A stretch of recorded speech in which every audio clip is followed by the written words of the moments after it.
అభివృద్ధిలో కాకుండా నేరాల పెరుగుదలలో తెలంగాణ రైజింగ్ అవుతోందని బీఆర్ఎస్ సీనియర్ నేత మాజీ మంత్రి హరీష్ రావు ఆరోపించారు. సీఎం రేవంత్ రెడ్డి 2 ఏళ్ల పాలనలో అన్ని వర్గాలు ఇబ్బందుల పాలు అయ్యాయని విమర్శించారు.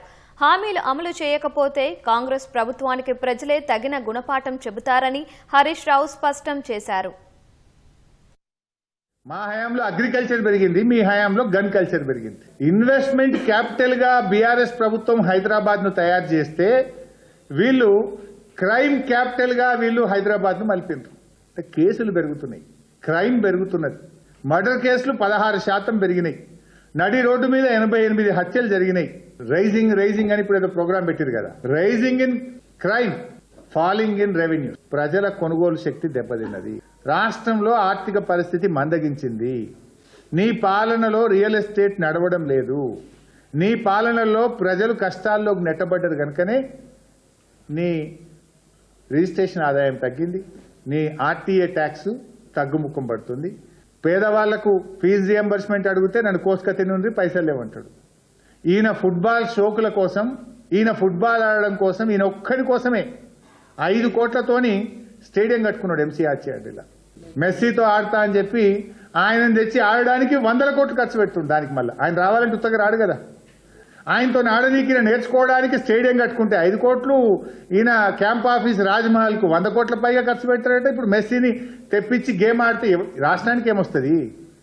అరే నాకు దళిత బంధు ఇస్తే నా తమ్ముడు బతాడు, మా ఫీజు రియంబర్స్మెంట్ ఇస్తే మా చెల్లె చదువుకుంటుంది, లేదంటే ప్రజలు నేను ఫుట్బాల్ ఆడతారు. ఇక 2 ఏళ్ళు అయితే అయిపోయింది. ఆ టైం కూడా ఎంతో దూరం లేదు. ప్రజలు నేను ఫుట్బాల్ ఆడే టైం ఎక్కువ దూరం లేదు. అది గ్లోబల్ సమిట్ కాదు, అది గ్లోబల్ సమిట్. ఎందుకంటే అసలు ఆ భూమి ఎక్కడిదండి? 13,000 ఎకరాలు బీఆర్ఎస్ ప్రభుత్వము ఒక ఫార్మా హబ్గా తెలంగాణను అభివృద్ధి చేయాలి, లక్షలాది మంది తెలంగాణ బిడ్డలకు ఉద్యోగాలు రావాలని, రాష్ట్ర ప్రభుత్వ ఆదాయం పెరగాలని, ఈ రాష్ట్రం యొక్క గౌరవాన్ని ప్రపంచ పటంలో నిలబెట్టాలని కేసీఆర్ గారు 5 ఏళ్లు కష్టపడి చేసింది. నువ్వేం చేస్తున్నావు? దాన్ని ఇవాళ నీ అనుయాయులకు, నీ కమిషన్లకు పప్పు బెల్లాలు పంచిపెట్టినట్టు ఇష్టం ఉన్నట్టు పంచిపెడుతున్నావు. నువ్వు ఎక్వైర్ చేసినావు ఆ భూమి. ఆ భూమి అక్విజేషన్లో నీది ఒక చెమట చుక్కున్నదా? నీ ఆలోచన ఉన్నదా?